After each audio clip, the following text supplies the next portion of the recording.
Deep in a quiet 19th century village, a series of mysterious headless deaths begins to spread fear among the people. As rumors of a terrifying spirit grow stronger, a sharp-minded detective arrives to uncover the truth. But the deeper he investigates, the darker and more horrifying secrets he discovers.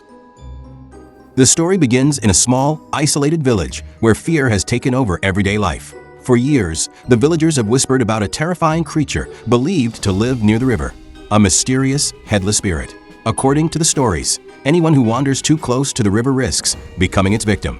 The legend says the creature kills by cutting off the victim's head and leaving the lifeless body floating back to the riverbank. At first, most people dismissed the tale as nothing more than an old myth meant to scare children. But over time, strange disappearances began to happen.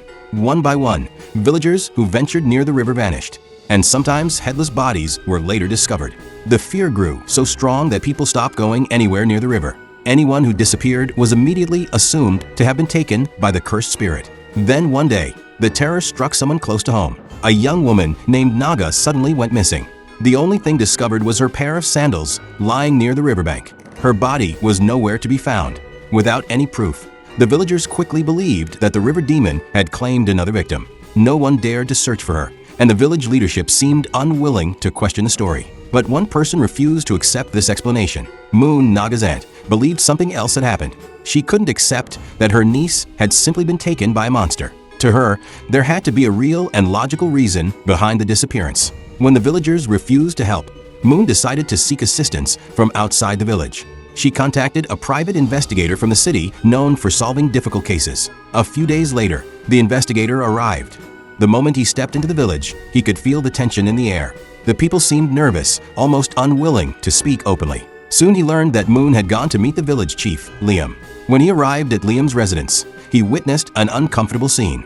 Moon was being denied entry, and the guards were treating her harshly. Seeing this, the investigator stepped in and stopped the guards before escorting Moon away. That moment alone made him suspicious. Something about the village leadership didn't feel right. Moon was relieved to finally meet him. For her, this investigator represented the only chance of discovering what truly happened to Naga. Their investigation began at Naga's home. Inside the house, they met Naga's father. However, his reaction was far from what anyone would expect from a worried parent. Instead of showing concern, he seemed cold and dismissive. He suggested that Naga might have run away with someone, since no body had ever been found. Moon was furious hearing this accusation, but tried to stay calm. She then guided the investigator to Naga's room. At first glance, everything looked normal and neatly arranged. But the investigator quickly noticed something unusual on the floor: broken pieces of a flower vase. Moon explained that the object didn't belong there. Naga worked as a tailor and never collected decorative vases. The fragments clearly came from something unfamiliar. The investigator then asked if anything strange had happened recently. Moon remembered an incident that took place a few days before Naga disappeared. A thief had broken into the house during the night. Naga managed to confront him and even injured his hand while trying to stop him. Since nothing valuable was stolen, the matter was never investigated further. But to the investigator, this detail felt important. A suspicious break-in, unfamiliar objects in the room, and a father who seemed strangely unconcerned. The case was beginning to look far more complicated than a simple disappearance. With no more clues inside the house, the investigator decided to examine the location where Naga had last been seen, the forest path near the river. At the spot where her sandals had been discovered, he found something interesting: a small, unusual plant seed lying on the ground. Unsure of its origin, he brought it to the village shaman to identify it. The shaman explained that the seed came from a plant known to cause strong dizziness or unconsciousness. However, instead of discussing the possibility of a human crime, the shaman warned him not to question the village's belief. According to him, everyone already knew the truth: the headless demon was responsible, and eventually Naga's body would appear like the others. But the investigator wasn't convinced. To him, the pieces didn't fit together. The more he looked into the case, the more it felt like someone in the village was hiding something. As he left the shaman's place, he noticed Moon quietly following him. She began sharing the painful story behind her relationship with Naga. When Naga was still young, her mother abandoned the family and disappeared. Her father never truly cared for her after that. Moon was the one who raised the girl with love and kindness. But caring for Naga created problems in Moon's own marriage. Her husband disliked the attention she gave to her niece and eventually threatened to leave her if she continued. Under pressure, Moon was forced to step away from Naga, even though she loved her deeply. And now, with Naga missing, Moon was determined to uncover the truth, no matter how dark it might be. As time went by, Moon's life changed dramatically. Her marriage eventually fell apart, and after years away, she finally returned to the village. She hoped to make up for the mistakes she believed she had made toward Naga. For a long time, she carried the pain of leaving her niece behind, but fate was cruel. Only a few days after Moon reunited with Naga, the young woman suddenly vanished without a trace. The tragedy filled Moon with overwhelming guilt. She couldn't stop thinking that if she had never left in the first place, maybe Naga would still be safe. Seeing how deeply Moon cared and how determined she was to uncover the truth, the investigator finally allowed her to assist him in the search. That night, a heavy sense of fear settled over the village. The legend of the Headless Spirit made everyone extremely cautious.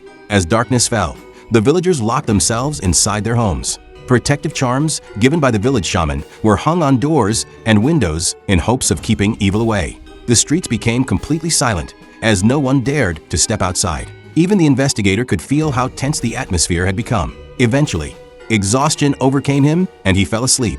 But the fear surrounding the village followed him into his dreams. In the nightmare, he found himself standing beside the river where many victims had disappeared. Suddenly, something horrifying appeared in the water. A human head floating slowly toward him. It was Naga. Her eyes were wide open, and her mouth seemed to move as if she were desperately calling for help. The investigator woke up suddenly, breathing heavily, his body covered in cold sweat. For a moment, he sat in silence, unsure whether what he had seen was simply a disturbing dream or something more mysterious.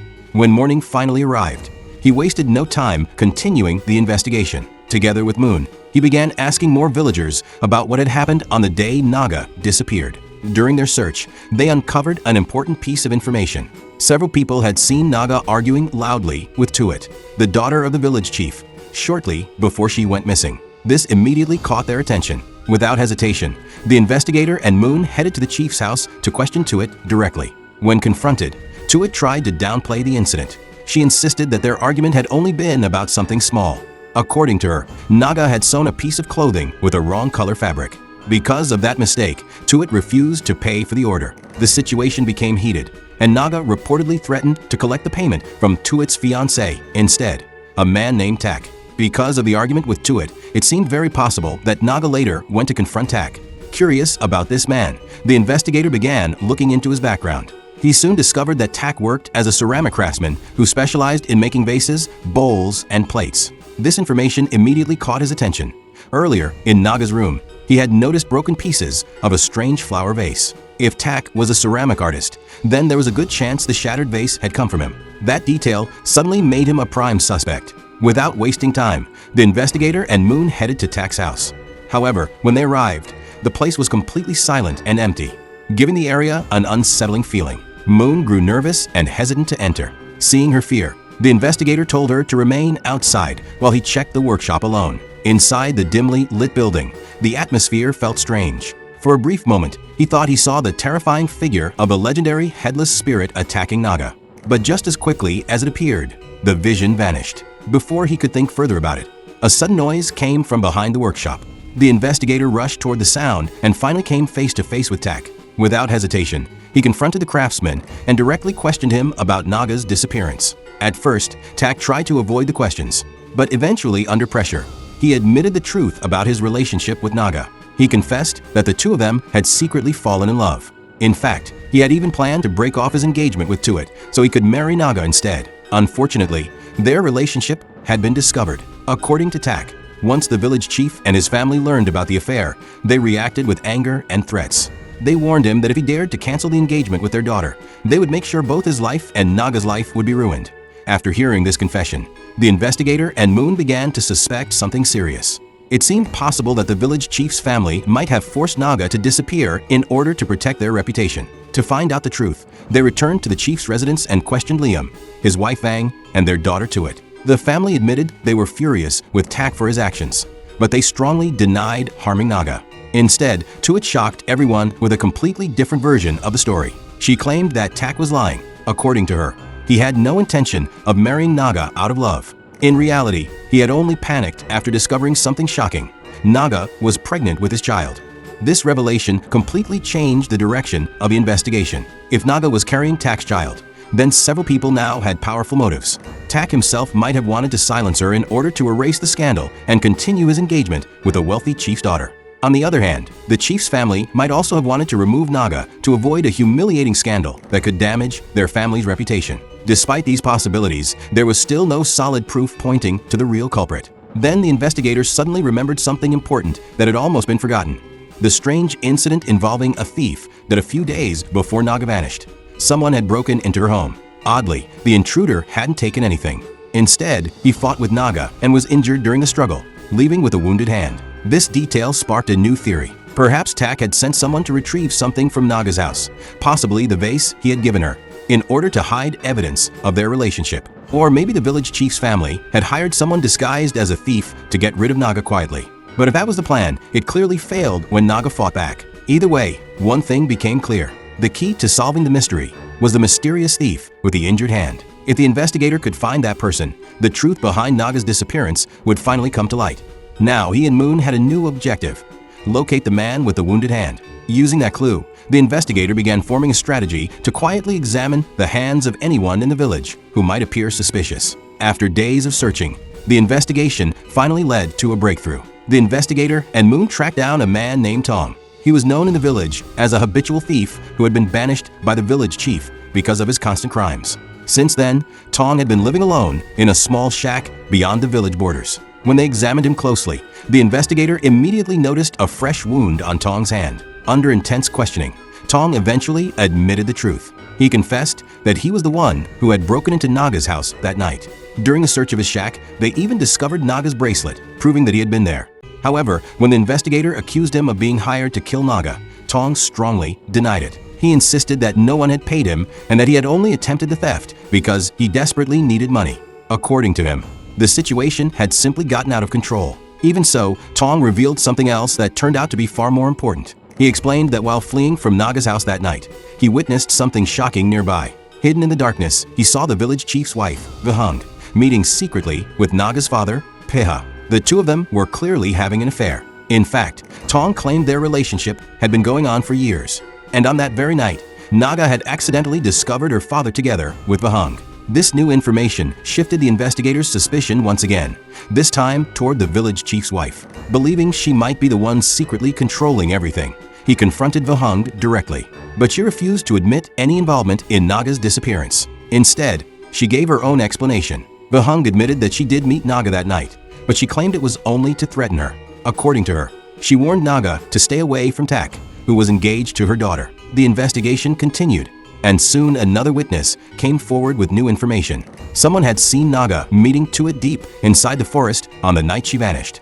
Hearing this, the investigator immediately questioned Tuat again, this time presenting all the evidence gathered so far. Feeling trapped and unable to deny it any longer, Tuat finally broke down and confessed. She admitted that she had met Naga in the forest that night.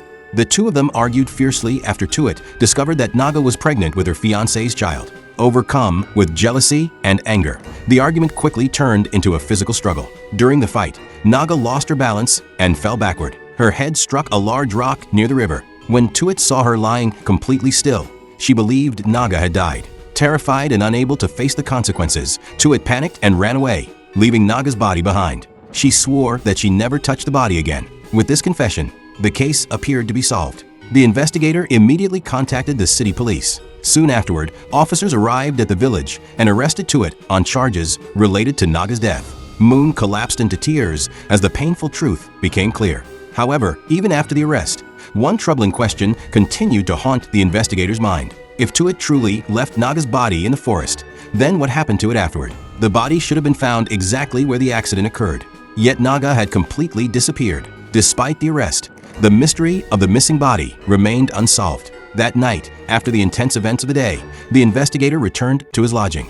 Believing the case was mostly finished, he tried to relax while eating dinner alone. But suddenly, the atmosphere in the room changed. He felt a strange presence nearby, as if someone or something had entered the room without being seen. Slowly turning around, he froze in terror. Standing in front of him was the horrifying figure from the village legend, the Headless Demon. Even more disturbing, the creature was holding what appeared to be Naga's severed head in its hands, devouring it right before his eyes. This time, it was no dream. The investigator screamed as the monstrous figure suddenly lunged toward him. Luckily, nearby officers heard the noise and rushed into the room just in time. The moment they entered, the terrifying creature vanished, as if it had never been there. This encounter shook the investigator deeply. It convinced him that the mystery might not be entirely human after all. There could truly be something supernatural connected to the village. Determined to understand the truth, he ordered his team to search the village's old historical records to learn more about the origin of the legend. As they dug through the ancient archives, they uncovered a dark chapter in the village's past. 30 years earlier, a terrible tragedy had taken place there. A large family of 14 people had once been accused of betraying the village. Without any proper trial or investigation, the villagers decided to punish them themselves. They dragged every member of the family to the riverbank and executed them brutally by beheading. According to local belief, the spirits of the murdered family never found peace. Their anger and suffering eventually merged together, forming the terrifying headless entity that now haunted the village. And from that moment on, the river where the execution happened became a cursed place. While studying the village records, the investigator noticed something strange. The legend of the headless spirit had existed for nearly 30 years, yet the violent incidents and sightings had only started happening within the last decade. For 2 decades, the story had remained nothing more than an old tale. So why had the terror suddenly returned now? Another question troubled him even more. Why did the mysterious creature seem to appear specifically around him? The investigator found himself caught between reason and fear. His logical mind refused to believe in ghosts or curses, but he couldn't ignore what he had personally witnessed. The image of the headless figure was still fresh in his mind. At the same time, a crisis was unfolding inside the village chief's home. Vihung, the chief's wife, was panicking.